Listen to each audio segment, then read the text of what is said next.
السلام عليكم. في الفيديو ديال اليوم غادي نشارك معكم كتف د الخروف مشوي او محمر في الفرن اللي كيجي يعني لذيذ وكيجي يعني طايب. فندوزو على بركة الله الا تذكري الطريقه والمقادير.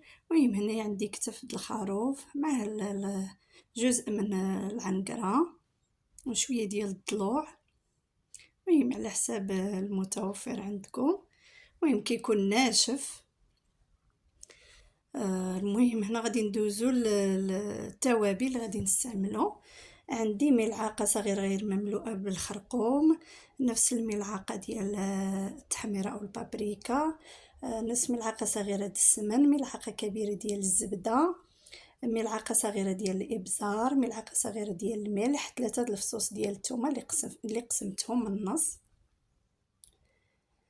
وهنايا عندي المطارد، غادي نحتاج واحد الملعقه مملوءه، ملعقه صغيره مملوءه. المهم كناخذ السكين وغادي نبدا نوضع ثقوب في هذا الكتف كما كتشوفوا.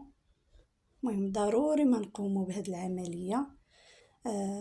فالهدف من هذه العمليه هو ان باش كتساعدنا هاد الثقوب باش يتبل لينا الكتف بهذيك التوابل كتدخل فيه. المهم هنا هذا الجزء اللي تحت الكتف كنحاولوا نفتحوه بالسكين كما كتشوفوا على بهذه الطريقه هذه.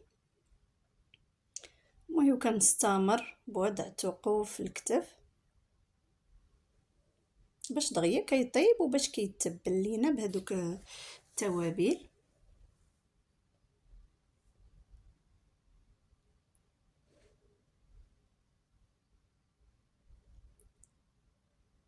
صافي هنا غادي ندوز باش نخلط هاد التوابل، نخلطها في واحد الاناء.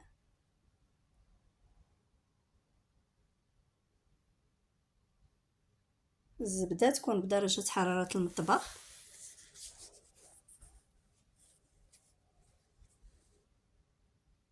وغادي نضيف ليها القليل من الماء، تقريبا واحد 4 كاس د الماء.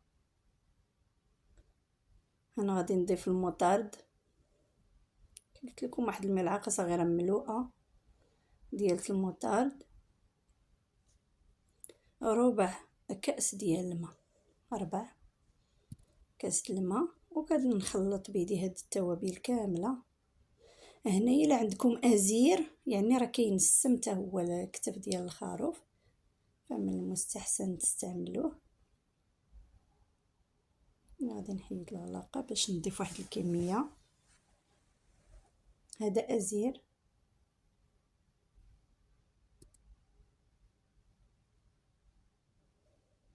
الا ما عندكمش يعني ماشي ضروري، شي ضروري منه، غير هو كيتواتى بزاف مع هاد المشاوي.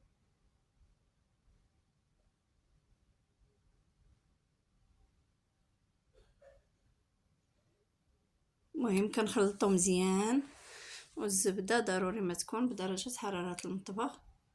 صافي غادي ناخذ دابا الكتف وكنبقى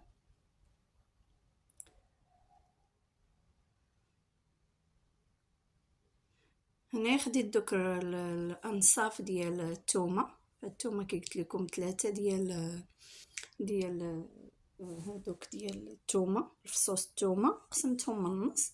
كنوضع ثقوب شوي كبيره باش تدخل ليا ديك الثومه، كتنسم حتى هي، راه ما كتجيش الريحه يعني الثومه فاش كيتشوى اولا فاش كيتحمر الكتف في الفران، هي كتنسم لينا داك الكتف.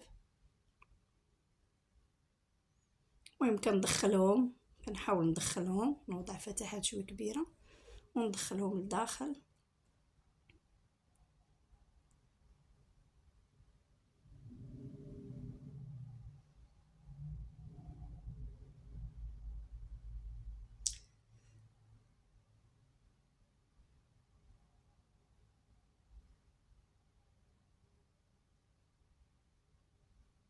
دابا غادي نبقى يعني ندهن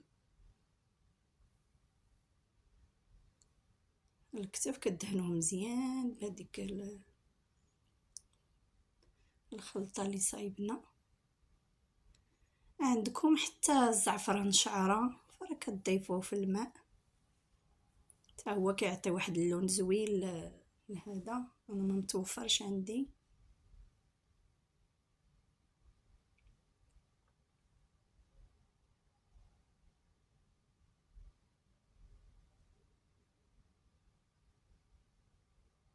المهم كتحاولوا تلبسوه مزيان بهذيك التتبيله كامل، يعني ما تخليوش حتى جهه.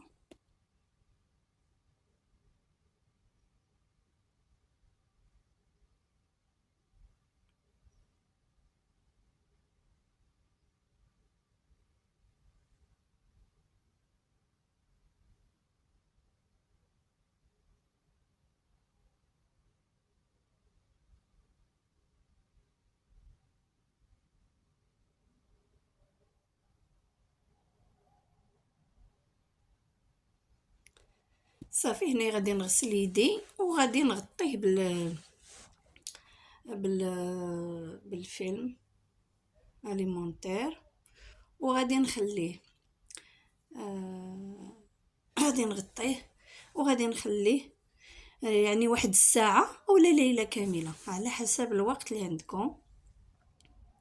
يعني يكون احسن الا خليتوه ليلة كاملة، ولكن الا كنتو مزروبين ساعة فرها كافية كتخليوه.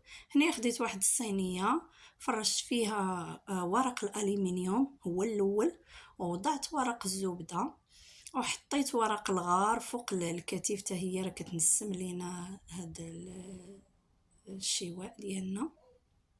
واحد 3 ديال من اوراق الغار، وكنبدا كنلمط بورق الزبده هو الاول، وعاد كنبدا نجمع عليه ورق الالومنيوم باش كيشد عليه الصهد وكيوجد يعني دغيا كيطيب مزيان. كما كتشوفوا راه كنلمطوه مزيان بورق الالومنيوم على هذا الشكل. الفران كيكون سخون عندي، المهم شي 250 ولا، وكنقص عليه فاش كندخلو كدوز واحد نص ساعه كنخليه على 200 درجه باش كيطيب. هذا ديال النار. اللي عنده الفرن العادي فراه درجه حراره مرتفعه في الاول وكينقص عليه شويه ويخليه كياخذ واحد 3 سوايع تقريبا اولا 2 سوايع ونص. هنا عندي الخضره، عندي البطاطا واحد 3 د البطاطات، عندي 4 ديال الجزرات، عندي اللوبيا الخضراء حتى هي، عندي القليل من الكورجيت المهم على حسب الخضره المتوفره عندكم البروكلي تا هو كتستعملوه، عندكم داك الملفوف الصغير. المهم هادو كيتماشاو مع هذاك. درت ليهم الملحه. هنا خديت الكوكوط وضعت فيها واحد القطعه ديال الحامض باش ما كتكحلش ليا، والقليل من الملحه فهذا، وضعت مغليان. المهم هاد الطريقه كنفول الخضره كامله وبسرعه كتوجد ليا.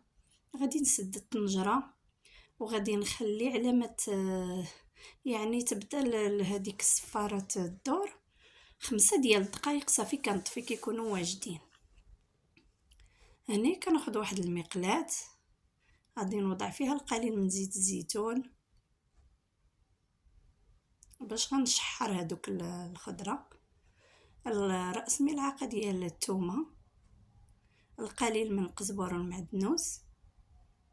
المهم كنصايب واحد الكميه ديال الثومه، كميه ديال القزبر والمعدنوس، كنعصر القليل من الحامض، واحد الحامضه ضفت القليل من الحامض صافي كنشحر هذاك الشيء شويه، هاد الثومه والقزبر والمعدنوس.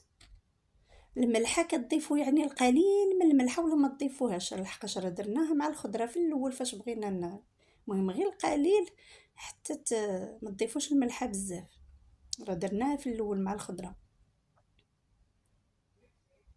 المهم ضفت القليل من الملحه وغنضيف القليل من الابزار.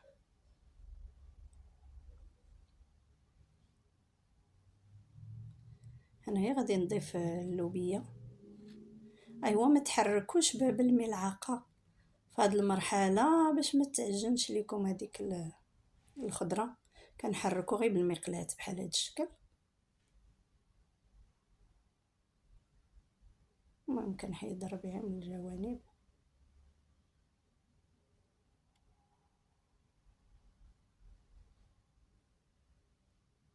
نحركو بالمقلاة صافي كتوجد كنحيدوها كنمسحو نفس المقلاة. كنوضعو الزيت نفس الشيء، القليل من القزبر والمعدنوس، القليل من الثومه محكوكه، والقليل من عصير الحامض.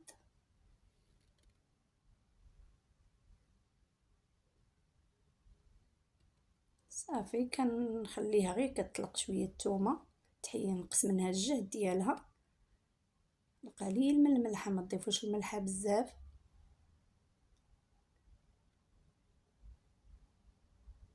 قليل من الابزار،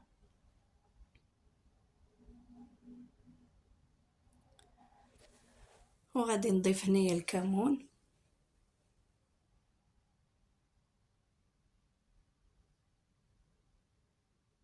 وانا درت هذاك خيزو.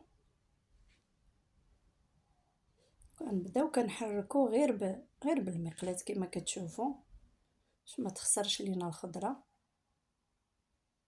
صافي كنحيدوها نفس الطريقه. كنضيفو الزيت. بالنسبه للوبيا الخضراء فيمكن انكم يعني تسوطيوها في الزبده في بلاصه زيت الزيتون. كديروا الزبده حتى هي كتجي زوينه مع اللوبيا الخضراء. هنا نفس الشيء، القزبر والمعدنوس، قليل من الثومه، قليل من الابزار،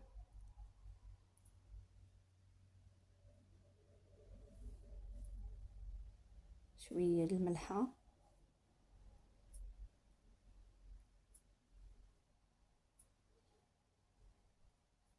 هنا غادي نضيف البطاطا.